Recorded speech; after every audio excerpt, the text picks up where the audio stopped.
جی سر کی بات. جی بسم اللہ جی، السلام علیکم. میں ہوں royal international pharmacist astrologer and advocate to the point کے ساتھ. جیسے کہ آپ کو معلوم ہے کہ میں روز تجزیے بھی کرتا ہوں، تبصرے بھی، اور قانونی حوالے سے بات بھی کرتا ہوں، پریڈکشنز. لیکن آج میں تجزیے نہیں کر رہا. میں کوشش ہوگی میری آج کہ قانونی اور پریڈکشنز جفر کے حوالے سے بات کروں. بات یہ ہے کہ جیسے کہ آپ کو پتہ ہے کہ اناؤنس ہوا، سیاست کے حوالے سے بات چل رہی ہے. جناب محترم جہانگیر ترین صاحب نے پارٹی کا جو مجھے اس تک خبر آئی ہے کہ ان کی پارٹی کا نام استحکام پاکستان ہے. تو استحکام پاکستان کا بھی میں نے ذائچہ بنا لیا. 1/6 کے مالک ہیں. جہانگیر ترین صاحب کو 1/8 چاہیے، 1/4 ہونا چاہیے تو وہ اس میں آگے نکل سکتے ہیں. لیکن 1/6 کے حوالے سے جہانگیر ترین صاحب پارلیمنٹ میں نہیں بیٹھیں گے. وہ کہ استحکام پاکستان ایک اچھا نام ہے اور اس نام میں اور لوگوں کو چاہے سیٹس مل جائے، لیکن جہانگیر ترین صاحب مجھے خود پارلیمنٹ میں بیٹھتے نظر نہیں آتے. پی ٹی آئی کی طرف جاؤں تو 1/2 ہیں. اب پی ٹی آئی کیا، اگر عمران خان کو دیکھوں 2، 7 اور 9 ہے تو ان کا جو نمبر ہے وہ 2 ہے، وہ پرفیکٹ ہے. جماعت اسلامی کو دیکھتا ہوں 1/4 ہے، وہ پرفیکٹ ہے تقریباً. اور کاف لیگ کو دیکھتا ہوں 1/8 تقریباً بہتر ہے. نون لیگ کو دیکھتا ہوں 1/6 جو کہ 1/6 اگر 1/9 ہوتا تو بہتر ہوتا، لیکن یہ بھی مزہ نہیں آیا. اگر اب ہم کیٹیگری کریں، اس میں 1 اور 2 کی پوزیشنز دیں پنجاب میں، تو میں ہی سمجھتا ہوں کہ 1 اور 2 پی ٹی آئی اینڈ کاف میں یہ مقابلے ہیں. اور دوسرے نمبر کے بعد تیسرا اور چوتھا نون کا ہو سکتا ہے، لیکن تیسرے نمبر پہ ہم سوچ سکتے ہیں. تیسری چیز جو ہے وہ یہ ہے کہ اگر ہم آئیں اور دوسرے سوالات کی طرف، کہ پی ڈی ایم کی بات میں کروں گا. پی ڈی ایم کہ آپس میں ٹوٹے جا رہی ہیں، ٹوٹے گی کہ نہیں ٹوٹے گی؟ بجٹ پیش ہونے کے بعد پی ڈی ایم آپ کو ٹوٹتی ہوئی نظر آئے گی، جس میں وہ اپنے منشور بھی دے گی. اور جیسا کہ آپ نے دیکھا تھا کہ آصف علی زرداری صاحب لاہور میں بھی ہے، اور انہوں نے یہ بھی فرمایا کہ ہم جو ہیں بزنس مینس کو پروموٹ کریں گے تو آگے سارا کچھ ملے گا، جس کا مفہوم بیان کیا. تو میرا اگلا اگر سوال اپنی ذات سے، میری اپنی اوپینین ہے، تو 10 مہینے 12 مہینے میں جو بھی ہوا، ساری سیاسی جماعتیں موجود تھیں تو ڈالرز بھی اوپر چلا گیا. اور بلاول بھٹو صاحب مہنگائی کے لیے نکلے اور مہنگائی بھی بڑی، ہر چیز ہوئی، 30% سے اوپر بھی چلی گئی، 35 سے اوپر بھی غالباً گئی ہے. تو خیر یہ باتیں اب آئندہ آنے والے ٹائم میں، ابھی جب بجٹ پیش ہوگا تو نون پہ ذرا مضبوط تلوار گرے گی، جس کا فائدہ اور جماعتیں لیں گی. خیر اس کے بعد ہم شاہ محمود قریشی صاحب کے حوالے سے بات کرتے ہیں. شاہ محمود قریشی صاحب آج گئے تھے پی ٹی آئی کے چیئرمین جناب عمران خان صاحب سے ملنے. تو گئے تھے ہاتھ ہلاتے، واپسی میں کوئی اس طرح ان کے چہرے پہ خوشی نظر نہیں آئی، جس کا لوگوں نے بڑے مفہوم نکالے کہ کیا ہو سکتا ہے کیا نہیں. میں یہ کہتا ہوں کہ اگر پارٹی کی چیئرمین شپ نہیں ملی جناب شاہ محمود قریشی صاحب کو، تو جس میں کچھ باتیں ہو سکتی ہیں، میری اپنی اوپینین ہے. لیکن اب کیا شاہ محمود قریشی صاحب پارٹی کو چھوڑ دیں گے؟ کیا شاہ محمود قریشی صاحب کسی اور پارٹی میں ضم ہوں گے؟ میں یہ سمجھتا ہوں گھر بیٹھ سکتے ہیں یا کسی اور نئی پارٹی میں جا سکتے ہیں، لیکن وہ فی الحال موجود ادھر ہی ہیں. اس کے بعد اگر ہم آئیں جناب پرویز الہی صاحب کی طرف، تو وہ بھی ابھی پاکستان پی ٹی آئی کا ایجنڈا لے کے بیٹھے ہوئے ہیں. وہ بھی آئیں گے تو ایک دبنگ سٹائل ہوگا ان کا. جیسا کہ میں نے کہا تھا کہ 4 پرویز ہیں، تو یہ پرویز الہی صاحب ہیں، اس میں بھی میں دیکھتا ہوں. اب اس کے بعد اگر ہم دیکھیں، فواد چودھری صاحب جو ہیں وہ بھی آج جہانگیر ترین صاحب کی پارٹی میں آ گئے.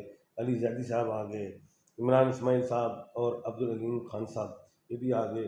ان کے خانوں کی جو اگر ہم بٹے دیکھیں تو فواد چودھری صاحب 1/4 ہیں، علی زیدی صاحب 1/8 ہیں، اور عمران اسماعیل صاحب 1/12 ہیں، عبدالعلیم خان صاحب 1/12 ہیں. تو کیا اس سے پارٹی کو، جہانگیر ترین صاحب کی پارٹی کو کوئی اہمیت ملے گی؟ دیکھیں جنوبی پنجاب کی حد تک کچھ فائدے ملیں گے، لیکن پنجاب ایسے نہیں جائے گا.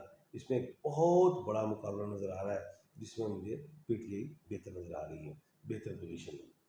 اس کے بعد ہم جائیں پیپلز پارٹی کی طرف پیپلز پارٹی 1/12 کے خانے کی مالک ہے، اور جیسے کہ میں نے کہا تھا کہ استحکام پاکستان 1/6 کی مالک ہے۔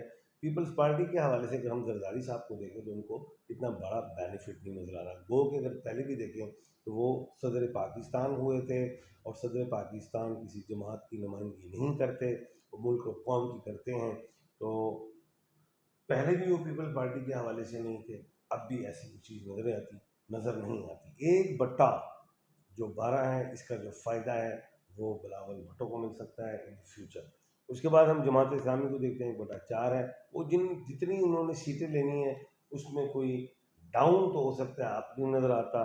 نون لیگ کا بھی میں نے آپ کو بتا دیا 1/6، اگر 1/9 ہوتا تو ان کو زیادہ بینیفٹس ملتے، تو بھی اس حوالے سے نظر نہیں آتی۔ اس کے بعد ہم آتے ہیں شاہد خاقان عباسی کے صاحب کے حوالے سے، کیا وہ نئی پارٹی بنانا چاہ رہے ہیں یا جا سکتے ہیں؟ کیا شاہ محمود قریشی صاحب ان کے ساتھ ہاتھ جوڑ سکتے ہیں کہ نہیں؟ یہ آئندہ آنے والے ویلاگس میں آپ کو بالکل ضرور بتاؤں گا، لیکن موجودہ صورتحال میں ابھی کشمکش باقی ہے، ابھی پی ڈی ایم کا مقابلہ پی ٹی آئی سے ہے، ابھی آئندہ آنے والے دنوں میں اگر میں غور کروں تو اس میں مجھے یہ نظر آتا ہے کہ 15 کے بعد ٹوٹ پھوٹ نظر آتی ہے۔ زیچوں وغیرہ کے حوالے سے جاؤں تو یورینس جو ہے وہ میخ راشی میں ہے، اور 29 اگست کو وہ کیا کہتے ہیں وکری کی حالت میں آ جائے گا، اور مارگی سے نکل کے، جس میں بینیفٹس ان لوگوں کو ملیں گے جو لوگ 2 3 4 5 6 8 مہینے سے نیگیٹو تھے، پریشان تھے، آگے بہتری نظر آتی ہے۔ خیر موجودہ صورتحال میں یہی کہوں گا کہ مجھے ابھی اسکورنگ ریٹ کے حوالے سے پی ٹی آئی ہی آگے نظر آ رہی ہے، کیونکہ میں نے پہلے بھی کہا ہوا ہے کہ یہ جو الیکشنز ہیں وہ لیڈران اور ووٹرز کے ہیں، کینڈیڈیٹس کے نہیں ہیں، کیونکہ میں نے تمام ہی صاحب جفر نالج اسٹرالوجی کے حوالے سے بات کرنی، ٹھیک ہے قانونی باتیں بھی بیچ میں آ جاتی ہیں، لیکن جو بات میں نے کی ہے موجودہ صورتحال میں ایسا لگتا ہے۔ اور تیسری بات، یہ جو مہینہ ہے یہ مذاکرات سے ریلیٹ بھی ہے، اور مذاکرات سے بھاگو گے تو پھر پی ڈی ایم بھی ٹوٹے گی، اور اگر پی ڈی ایم ٹوٹ گئی اور انفرادی فیصلے ہوئے اور جس کو نہ مانے تمام پی ڈی ایم، تو پھر ملکی اگر ہم ملک کے حوالے سے دیکھیں تو اللہ نہ کرے معاشی ایمرجنسی کی طرف جا سکتے ہیں، لیکن ایسی بات نظر نہیں آتی۔ اگر ایک دن پہلے بھی اسمبلی ٹوٹ گئی تب بھی الیکشن نومبر میں ہوں گے۔